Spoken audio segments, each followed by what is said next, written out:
Today on Turner Classic Movies, she went from working in a laundry to entertaining the crown heads of Europe. Sophia Loren stars in Lady L.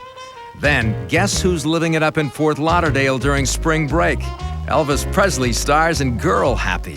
And things take a dark turn when a priest offers shelter to an accused murderess in Bedeviled, starring Anne Baxter.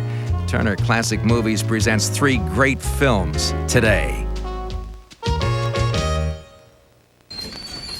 Silver Streak is now arriving on track number 7 from Boston.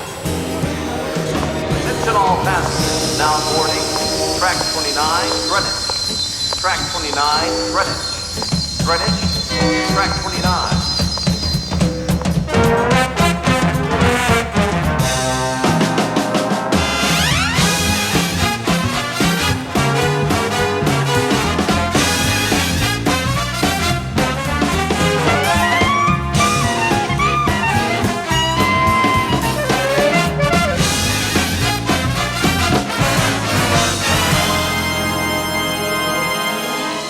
I've been waiting here forever. Will we ever be together? You know I'm in your life. And now, TCA.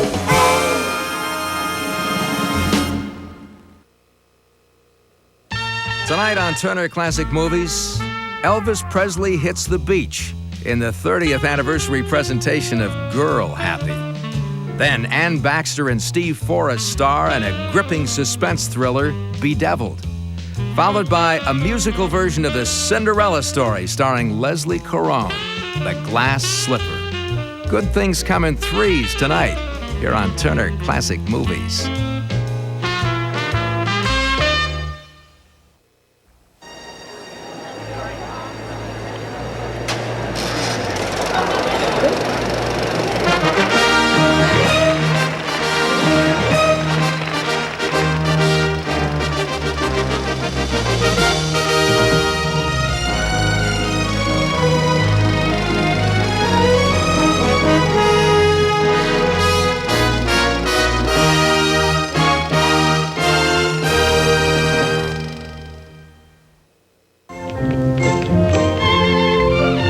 In the 1930s, she was half of the movie's greatest dance team. But by 1940, Fred Astaire's dance partner had become Ginger Rogers, actress. I'm free white and 21, or almost. When Ginger Rogers started making movies at age 18, she was already a veteran star of vaudeville and Broadway. By the mid-30s, she was one of RKO's and Hollywood's top box office attractions, which she used to her advantage to demand more control of roles and directors. You said it. Despite the grueling hours she put into her musicals with Astaire, Ginger added to her workload with solo roles that would showcase her as an actress, starting with Stage Door. How many doors are there to this place? Well, there's the trap door, the humidor, and the cuspidor. How many doors would you like? Director Gregory LaCava rehearsed the cast in an unusual way. In the morning, they experimented with the scene and revised dialogue over lunch. The writers turned it into a new script which was shot in the afternoon. The result? Scenes like this, which prompted one stagehand to whisper, "Throw away those dancing shoes." Kay is dead. Please. Kay is dead. Kay who never harmed anyone. It's all because she hasn't any heart, because she's made out of ice. Ginger still danced, but now she used the footwork to enhance her growing reputation as an accomplished comedienne. Nice routine you've got there. I hear yours isn't so bad either. In these roles, she also reigned as Queen of the Wisecracks. You got a herring in your pocket? I'm sorry. Now, are you going to mind your own business, or must I really give you a piece of my mind? Oh, I couldn't take the last piece. In 1940, she shed her glamorous image to appear with scrubbed face and no makeup in The Primrose Path, a technique she used even more effectively later that year in Kitty Foyle. You know what I think, Pop? I think you're wrong. With Kitty Foyle, audiences, critics, and Hollywood finally recognized Ginger Rogers as one of America's finest dramatic actresses. And she took home an Oscar to prove it. Thank you. Thank you very much. After a decade of making more than 40 movies, only 9 of them with Astaire, she was no longer Fred's partner. She was Ginger Rogers. Turner Classic Movies remembers Ginger Rogers with an afternoon of her finest films, beginning with Top Hat, Sunday at noon Eastern on Turner Classic Movies. I was a seasoned performer of 17 when I first worked with Judy Garland. And all I had to do was take one look at this beautiful girl before the cameras, and I knew that she had it. She had that magic. The stars you're seeing have all returned to MGM, the studio that invented the movie musical. They were a part of an era of entertainment unlike any other the world has ever known. Let me tell you, for a little girl with a wild imagination, this place was heaven. I have never seen this. They're all here for one reason, to join their talents for the first and only time in one motion picture. They've come together in a kind of labor of love. It will never happen again.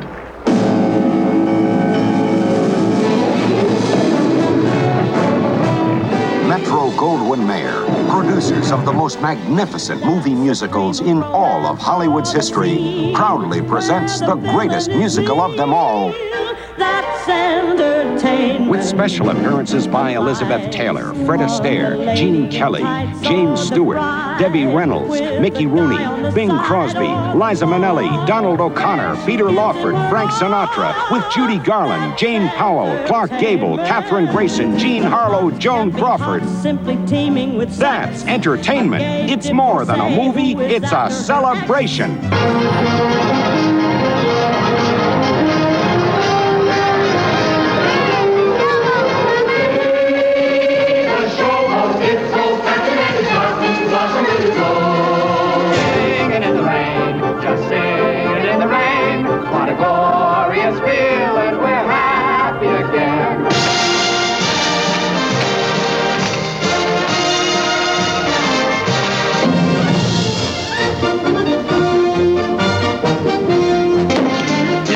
By pretending you're a dancer with grace, you wiggle till they're giggling all over the place. Shout hallelujah, get happy, get ready for your judgment day. Come on, get happy, take your cares away. Shout hallelujah, come on, get happy, get ready for the judgment day. Sun is shining, come on, get happy. Lord is waiting to take your hand. Hallelujah, come on, get happy. We're going to the promised land. On opening nights, your name in lights. Why, we won't stop till you reach the top. Thump, thump, thump, when my heart strings. When he smiled, I could feel a car shake.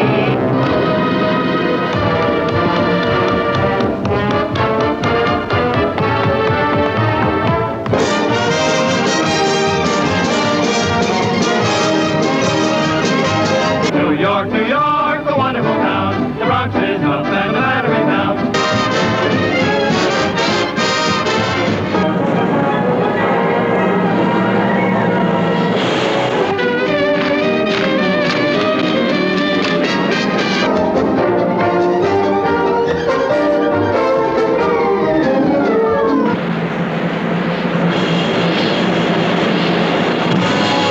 That's entertainment. We're a hit, and we'll go on from there. We played a charade that was lighter than air. A good old-fashioned affair. As we sing this finale, we hope it's up your alley. No death, like you get in Macbeth, no ordeal. Like the end of Camille, this goodbye brings a tear to the eye. The world is a stage, the stage is a world of entertainment.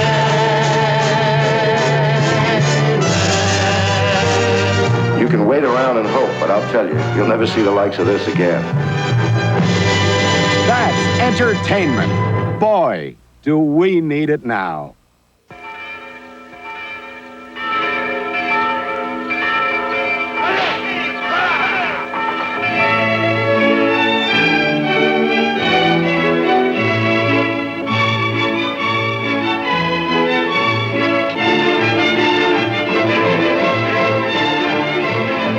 The 25th hour, a love story that reaches across the battles and fury of war.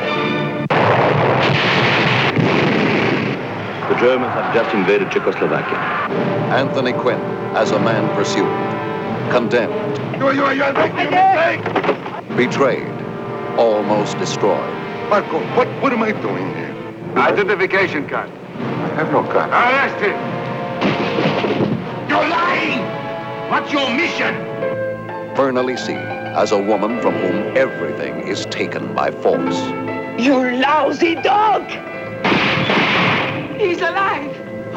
My child. He's wearing the uniform of the SS. He's joined the Germans. In a time of terror, a moment of truth. In a day of destruction, an hour of love.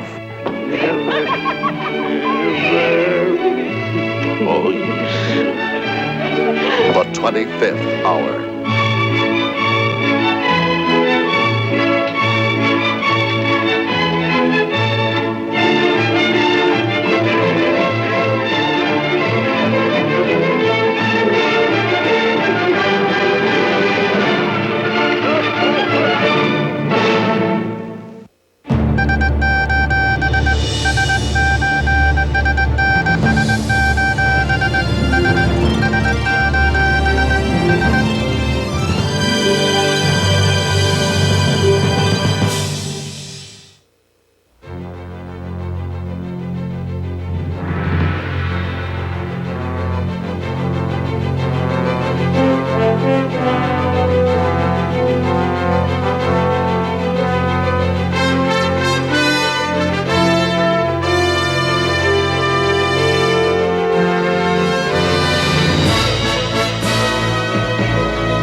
Hi, I'm Robert Osborne. Welcome to another Turner Classic Movies anniversary celebration. A 30-year-old favorite starring Hollywood's favorite rock and roller, who else but Elvis. Girl Happy, which we're about to see, was Elvis Presley's 17th film and one of 3 he made that was released in the year of 1965. Now, Elvis's films never made much of an impression on critics, of course, but they did make piles of money. As veteran producer Hal Wallace once said, he said, "The only sure thing I know in show business is an Elvis Presley movie." In Girl Happy, Elvis plays Rusty Wells. He always seemed to have movie names like Rusty or Lucky or something like that. Anyway, Rusty is hired by a mobster to keep an eye on his daughter during Easter week vacation in Fort Lauderdale. The daughter is played by Shelley Fabares, who had just left a 5-year run on the Donna Reed show on television to try to find film work. And in all, she ended up making 3 movies with Elvis. Now, I mentioned that Girl Happy is set in Fort Lauderdale. If you watch very closely, you're going to notice mountains in a couple of backgrounds. Those, of course, are the famous Florida mountains, actually located near Burbank, California, where the movie was filmed. Well, at least the music is authentic Elvis, and that, of course, is enough to make anybody line up for a ticket. After 10 years at the top, the Elvis of Girl Happy is a much more mainstream entertainer and comedian than the hip-swiveling menace to society that was first seen on The Ed Sullivan Show. When Hollywood and Elvis finally came to terms with each other, it was money in the bank, literally, for everybody. Right now, let's watch the king of rock and roll as he gets Girl Happy. Elvis Presley's film career began in 1956 with Love Me Tender, and it ended with Change of Habit in 1969. That's 33 movies he made in 15 years, and every one of them made money. I mean, I don't know if there's another star who can really claim that kind of success. Or the fact that halfway through his film career, Elvis's pictures had already grossed $175 million, and his share of the profits was 50%. I mean, they didn't call him the king for nothing. But Elvis, you know, never took Hollywood too seriously. He didn't really have the time. He squeezed movies in between recording sessions and concert tours.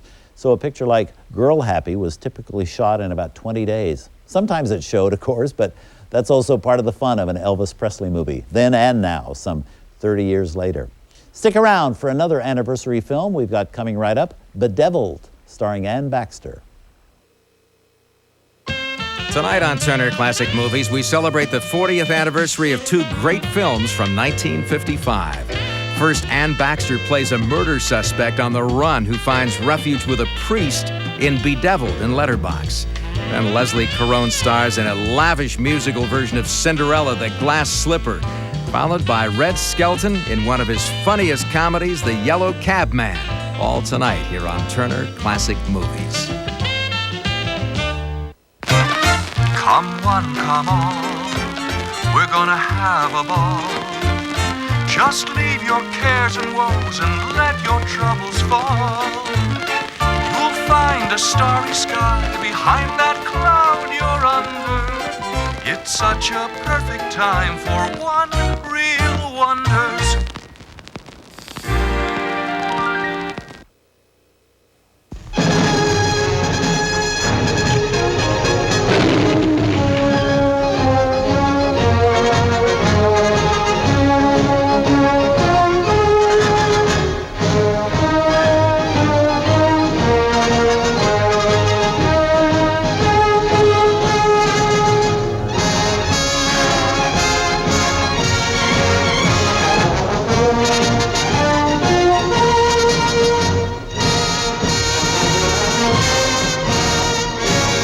So all of us at MGM joined together to salute your motion picture theater, the grandest place to see the finest entertainment the world has ever known.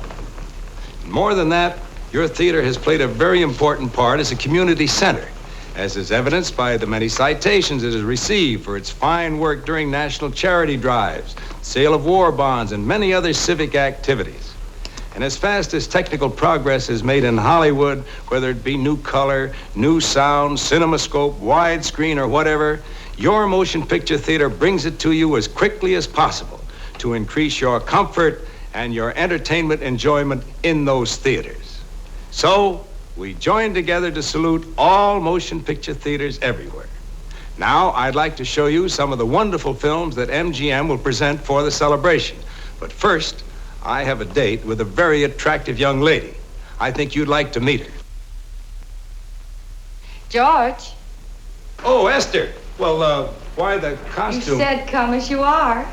I'm right out of ancient Rome. I didn't have time to change. Well, you look just wonderful. Thank you. Ladies and gentlemen, I now have the distinct privilege of presenting Jupiter's darling, Miss Esther Williams. I do. Esther, why don't you tell the folks about that great picture? Well, I'd like to, George, because, well, actually, I've never been so excited by a picture before. And I think you're going to be excited, too, because it's full of action and surprises, too. Surprises like the underwater ballet in which I have a swimming romance with 6 fun-loving statues and bring them to life in my Roman bath. But I think you'll see that anything is possible in Jupiter's Darling. Oh, she may be a goddess, I know beneath her bodice there beats a heart that's probably untrue. So I never trust a woman, I never trust a woman, but I just might trust you.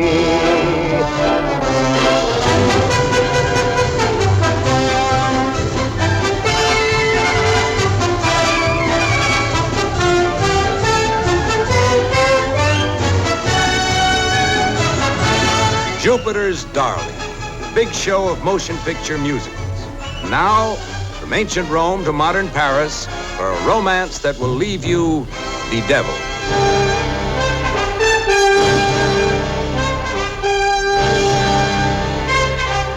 Hello, I am Steve Forrest, the lucky guy chosen to play opposite Anne Baxter in a modern love story told in the back streets of Paris, the byways you have never seen.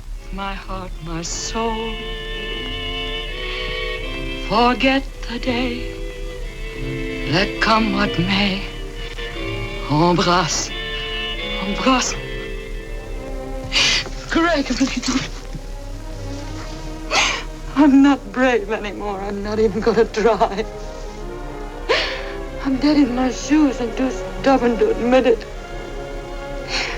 Only now I give up, I've had it.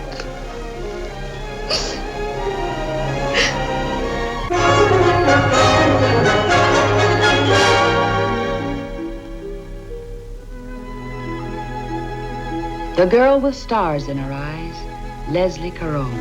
who first thrilled you in An American in Paris and then came back to capture your hearts in Lily. Now, Leslie Caron as Ella. Here's entertainment as thrilling as love itself, touched by beauty, glorified by enchanting music, gorgeous spectacle. We know you'll love Ella as she meets the Prince Charming she's dreamt of all her life.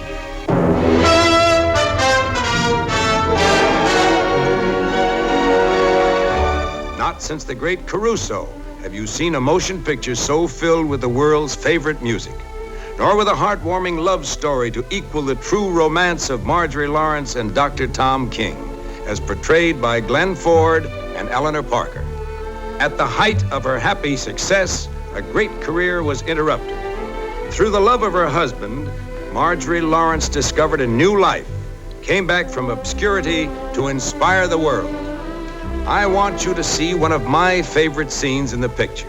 I like it best because it recreates the day, even the moment when Marjorie Lawrence found herself. Somewhere over the rainbow, bluebirds fly. Birds fly over the rainbow.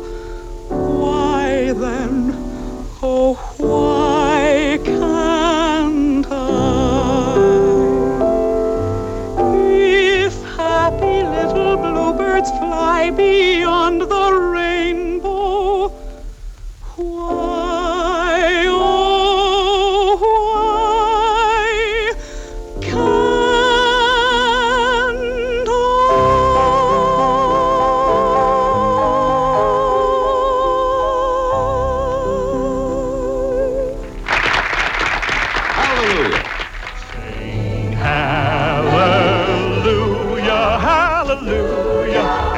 shoo the blues away.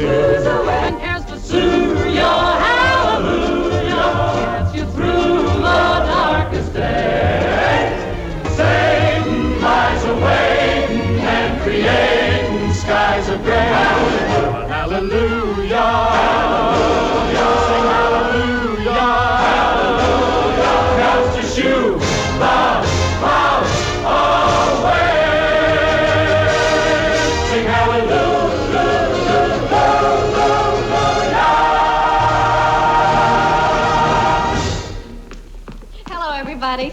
And hello from everyone in the cast of Hit the Deck. We all join in paying tribute to the theaters, and I guess the best way we can do our part in this celebration is to make the kind of pictures that George Murphy's just been telling you about. And we hope that when you see them that you'll say what most everybody's saying, there's more fun at the movies.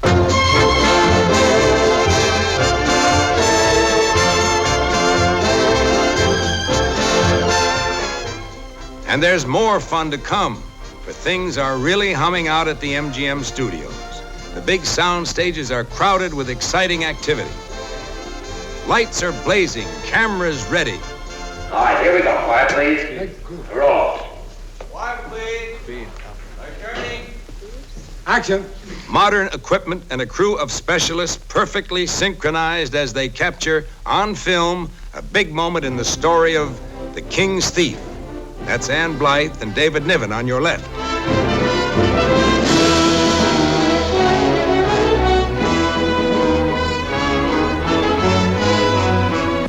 There are many other good things in the making on MGM's busy sound stages to bring to your theater screens hours of delight and entertainment.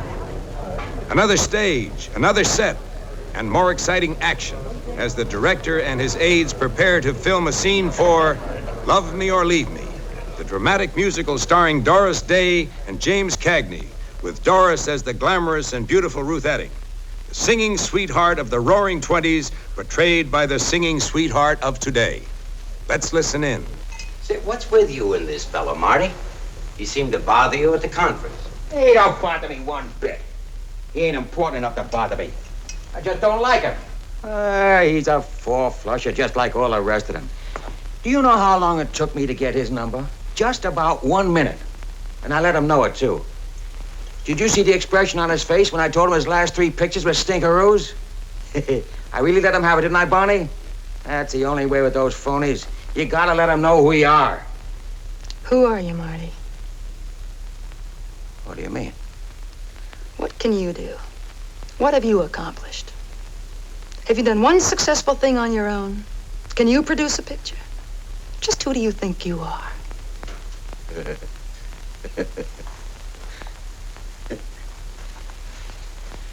Pretty sharp, the little lady, huh?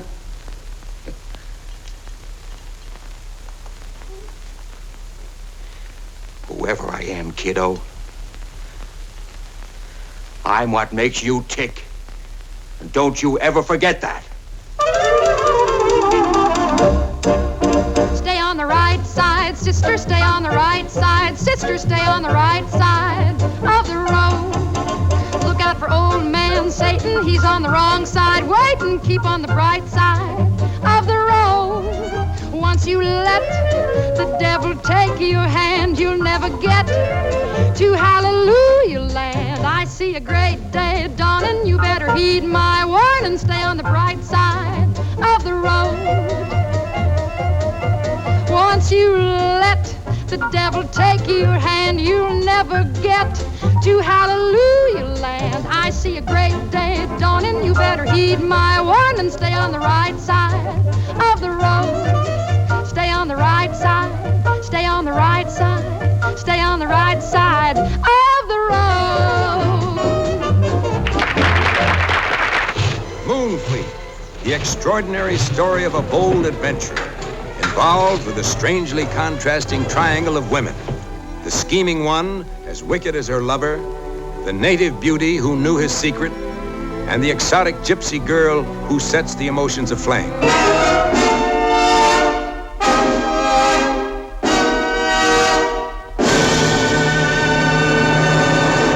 Now, this door, as you can see, leads to the dance rehearsal hall, sometimes referred to as the workhouse. It also says no admittance, but we're not going to pay any attention to that.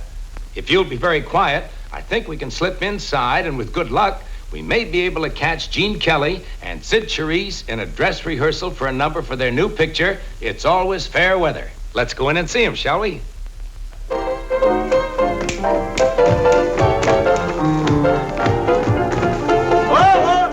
Just a second, excuse me, Sid. Look, fellas, when you do this turn here...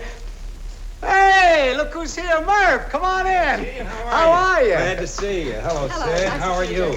Fellas, how are you? All All right. right, Murph. Finest looking bunch of chorus girls I've ever seen. Here they come. Well, Gene, I was just in the neighborhood with some friends of mine here, and we thought that we might get real lucky and watch part of this number. Oh, well, I don't know if you can see part of this number. It's not ready yet, but we could show you some other number. Can you do that? Well, you see, it's fine. Ladies and gentlemen, our salute to the theaters. Mr. Projectionist, It's Always Fair Weather.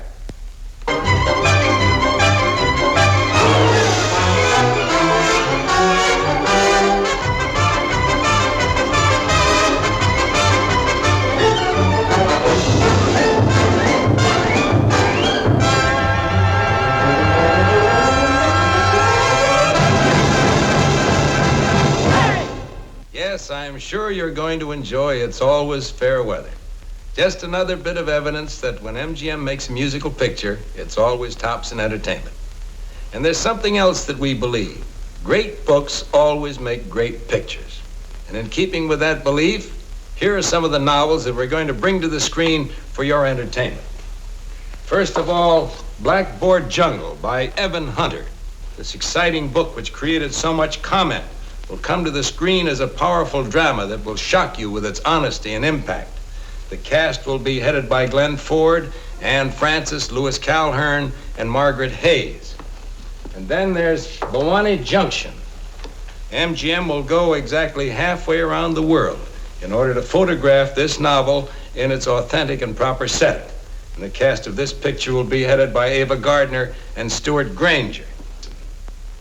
And then here's the revealing story of Lillian Roth, I'll Cry Tomorrow. This will make a tremendous picture. Last winter when I was in New York, I had the opportunity of seeing one of the most delightful plays on the stage, The Tea House of the August Moon by John Patrick. I can't wait to see this brought to the screen as MGM will bring it to the screen. Then, of course, we will make Mary Ann, a charming story written by Daphne du Maurier. And then there's a very, very exciting novel, The Cobweb, by William Gibson. Now, very often you hear about these gentlemen who write these great novels, but very seldom do you get to see them. Well, today I'm going to change all that because I have the honor and the privilege right now of presenting the author of The Cobweb, Mr. William Gibson. When The Cobweb was published, one of the compliments from critics which meant the most to me said, "This is a book about people who are almost too real to be in a book." Now, this, of course, is how I felt about them, and therefore it's both a relief and a great pleasure to be able to say that MGM has assembled an extraordinary cast of gifted actors to recreate these people. May I introduce them to you as they appear in the picture. Richard Widmark, Lauren Bacall, Charles Boyer, Lillian Gish, John Carr, Oscar Levant, Jama Lewis, Susan Strasberg, Paul Stewart.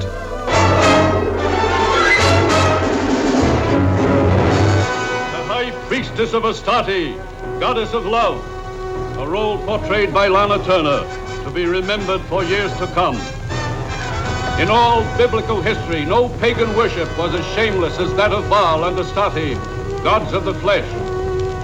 No romantic quest has ever equaled that of the prodigal, as played by Edmund Purdom and the alluring love goddess Lana Turner. Does your faith not forbid you me? I say again to you, I'd give anything. For your goddess, nothing. Look at me.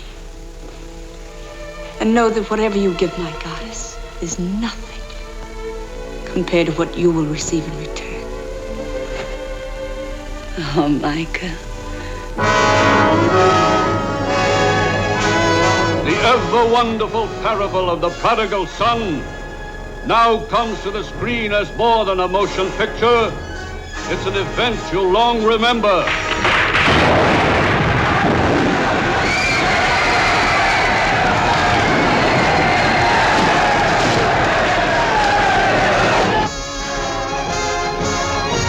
Seen just a part of the MGM story for 1955. Watch for the many other great pictures from the studio of the stars, saluting the motion picture theaters and the motion picture theater goers everywhere.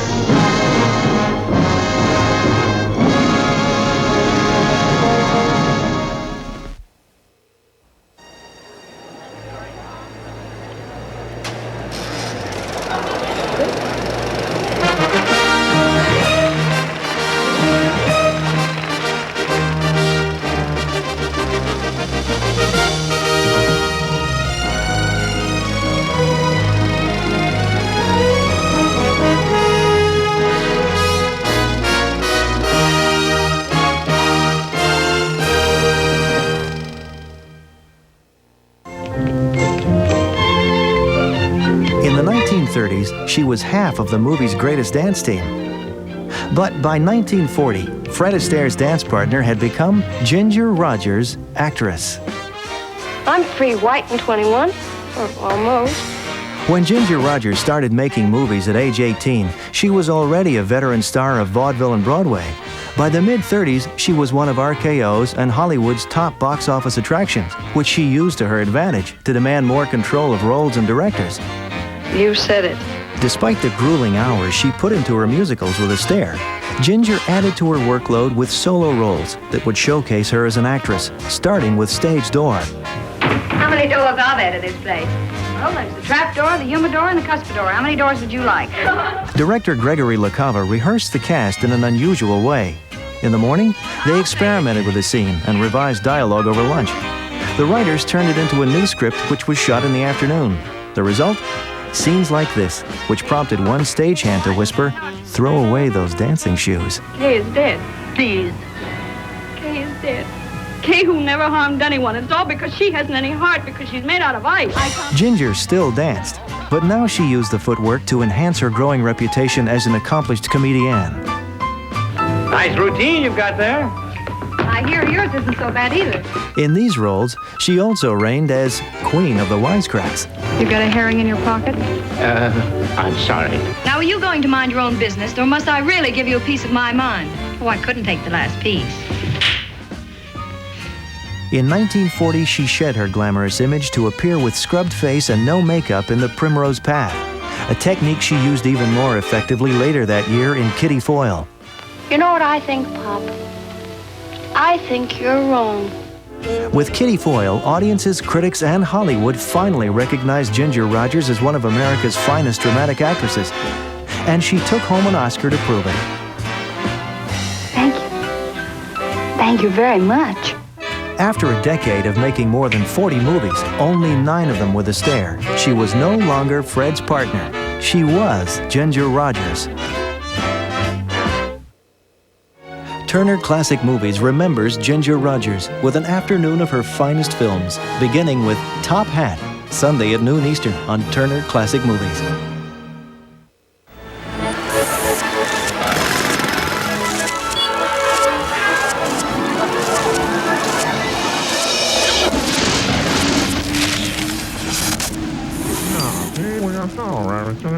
No.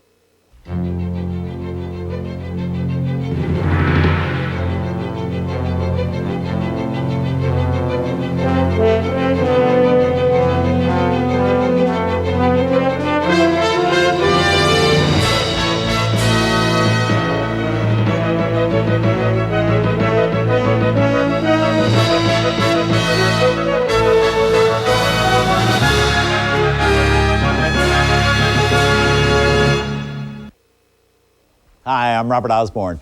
Our anniversary evening continues with a movie made 40 years ago, Bedeviled, made and released by MGM in 1955. It stars Anne Baxter and Steve Forrest, and they play a couple of transplanted Americans in Paris, both of them transplanted there for very different reasons. He's an earnest young man heading for the seminary, and she's a rather scarlet lady on the run, part Sadie Thompson, part Mary Magdalene. The movie is also part travelogue, as you're going to see, because you're going to see some great shots of Paris looming on the horizon. Bedeviled has this mismatched couple chasing through the city of light, hoods hot on their trail while both have body heat rising. But Bedeviled was directed by Mitchell License, a man who made a lot of romantic movies in his time, like To Each His Own and Hold Back the Dawn. He's also a man who knew more about set design and costuming than almost anybody in Hollywood, having studied architecture before he went to Hollywood. Before he went to work for Cecil B. DeMille, as a matter of fact, designing the look of DeMille's legendary costume epics of the silent era. Well, in Bedeviled, he practically uses Paris as the third character. You're going to see some gorgeous cinemascope shots of the Arc of Triumph and Napoleon's tomb and almost everything else in town, not to mention picture-perfect back streets and shops. It's kind of ironic in a way that the actress leading this architectural tour with Mitchell License of the city of Paris is the granddaughter of Frank Lloyd Wright, which of course Anne Baxter was. And Steve Forrest, as you might know, is the kid brother of actor Dana Andrews. Well, here they are in Paris, both of them being bedeviled. When Anne Baxter made this movie Bedeviled, she was going through a period of trying to change her movie image. She'd made her name, of course, playing rather sweet, feisty young ladies and been very successful at it, but the juicier roles and all the publicity always seemed to go to the sexier ladies like Marilyn Monroe. So at this time, Anne Baxter thought she'd go after some of those parts and some of that publicity, and she hired a press agent named Russell Birdwell. She bleached her hair. She started wearing clothes to emphasize her figure, and she started giving out quotes saying things like, "I wish people would start asking for my bra strap instead of my autograph." She even started smoking cigars in public. Well, it didn't turn her into another Marilyn Monroe, so she pretty soon dropped her press agent and the cigars and went back to doing what she just did best, which was acting. Coming up next, Leslie Caron plays Cinderella in a musical version about the glass slipper. Tonight on Turner Classic Movies, Leslie Caron becomes the belle of the ball for one night in a musical version of Cinderella, The Glass Slipper. Then Red Skelton drives all his customers crazy when he plays the Yellow Cab Man, followed by Jack Benny as an angel sent to destroy Earth in The Horn Blows at Midnight. Take a walk down memory lane with Turner Classic Movies tonight.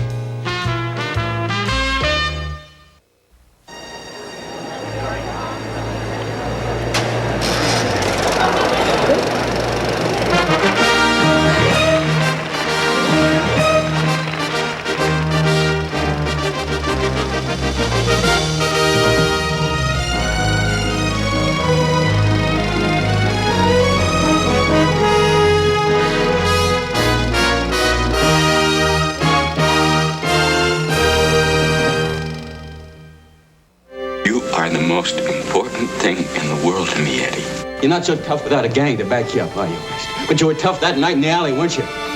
You know who I am. I'm the fastest gun alive. I have marvelous memories, and you live on those memories. And, I have some marvelous memories. When Glenn Ford looks back on his long career in Hollywood, it's no wonder his memories can still bring a smile. I don't know as I ever wanted to become an actor. I just wanted to be a part of the theater. And then when I realized how easy it was, I figured, why not? Acting may have come easily to Glenn Ford, but typecasting him has never been simple.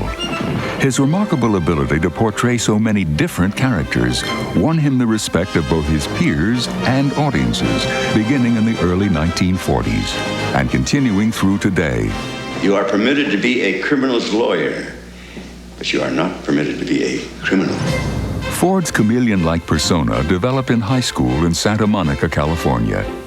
There, Ford fell in love with the theater, spending all his spare time mastering the jack-of-all-trades job, the stage manager in local theater. When you're a stage manager, you have to understudy all the parts and be ready to go on and do the part if the actor doesn't show up. Can you be heard at the back of a classroom? Well, I did some dramatics at college, sir, and they could always hear me right in the very last row. Though his understudy duties allowed him only sporadic roles, Ford proved he had stage presence. In 1939, at the age of 23, he attracted the attention of one of Hollywood's top movie studios, 20th Century Fox. A screen test was arranged, and Ford won the role that would forever bring him out of the wings and into the spotlight. It was a film with a terrible title, Heaven with a Barbed Wire Fence. Can you believe that? Bad title or not, it was a role that became lucky for Ford. Recognizing his budding acting talent, rival Columbia Pictures made Ford one of their contract players and cast him as the leading man in a string of B pictures, including Blondie Plays Cupid and The Adventures of Martin Eden. I did B pictures for a long time, but you always did it because you enjoyed it. And the hours were sometimes 5 in the morning until 10 at night, but you didn't complain because you were having a good time. Ford was making his mark in Hollywood, but with the eruption of World War II, his career took a detour. On December 13, 1942, Ford put his country first and his Hollywood dreams on hold when he enlisted in the United States Armed Forces. I went from private to Navy captain, which is colonel, of course, in the Marine Corps. I'm very proud of that. And I'm very proud of the friends I made, who are still my friends. There's something about the service that makes you a sort of a different man. Upon reliable information, we are moving to intercept the Shinaru. Like other stars who left to join the war effort, Hollywood embraced the young soldier back into its fold, offering him his biggest break yet. On the heels of his discharge, Ford met with Bette Davis to discuss the male lead in her upcoming melodrama, A Stolen Life. She looked me up and down and she said, well, I don't know if you're right for the part, but would you come to the studio next Sunday and test? The part turned out right for Ford, and after 3 years away from Hollywood, he held his own with one of its toughest leading ladies. Your sister's a very dangerous woman, Katie. She could worm the secrets right out of a sphinx. A Stolen Life was the springboard Ford needed to upgrade his career to A Pictures. Being picked by Bette, it was a tremendous boost, and she made it easy for me. And prepared me for going on to do Gilda, for example. Doesn't it bother you at all that you're married? What I want to know is, does it bother you? Glenn Ford's and Rita Hayworth's fiery on-screen romance in Columbia's 1946 film Gilda catapulted the young actors to stardom. Hayworth became one of Hollywood's most glamorous sex symbols, and Ford came into his own as a popular male lead. This isn't about us, it's about him. Really? You don't say so. And get this straight. I don't care what you do, but I'm going to see to it that it looks all right to him. From now on, you go anywhere you please, with anyone you please. But I'm going to take you there, and I'm going to pick you up and bring you home. Get that? Exactly the way I'd take and pick up his laundry. The explosive chemistry between Ford and Hayworth was ignited in several more films. Off-screen, their admiration for one another grew into a lasting friendship. I did 5 films with Rita, and I think I fell in love with her. She was quite a woman. Another friendship Ford made early in his career was with a fellow up-and-coming actor, William Holden. Together, they became the bad boys of Hollywood, turning Tinseltown inside out. You said it once yourself. You fell on one side of the fence, I fell on the other. That's the way it still is, and I got a feeling that's the way it'll always be. Glenn and Bill remained close until Holden's death in 1981. Bill was my best friend, and I miss Bill. There's many stories about that, of course, and I could go on for hours about Bill. We gotta separate. Separate? Yeah, it's our only chance. I'll catch up with you someday. Texas ain't that big. Well, you ain't much to look at, but I'm sure gonna miss you. Ford and Holden were paired in Columbia's 1941 Western, Texas. Throughout the film, the adventurous duo tackled their own stunts in a friendly game of professional rivalry. Ford proved to be a natural, ultimately saddling up in more than 30 Westerns. We always rode our own horses, yeah. We never used doubles. If you couldn't ride a horse, you shouldn't do a Western. Fate had it that 13-year-old Ford worked as a stable boy for humorist Will Rogers, himself an avid horseman.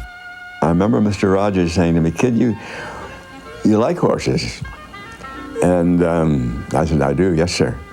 He said, "Why don't you ride one?" I said, "I'm not sure if I can." He says, "I'll teach you." Oh, please, just this one time. Don't buck, huh? From his humble beginnings as a stage manager to being voted America's most popular actor, Glenn Ford had a career in the movies that was as rewarding for the audience as it was for the performer. I want to teach.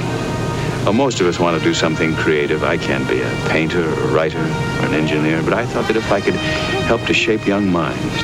He has given us a series of indelible portraits in some of Hollywood's most beloved films.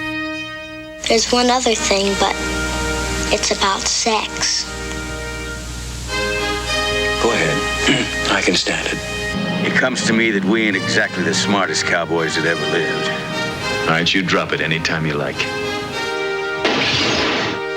Now who's kidding who, Gilda? And it was Glenn Ford's love of acting that came through in each of his performances and kept his fans coming back for more. In all, I've done about 130 different films. That's a lot of films, but I can't remember any of them that I didn't have a good time on. It was fun. Enjoy our week-long Glenn Ford Film Festival Monday through Friday next week at 5 p.m. Eastern on Turner Classic Movies.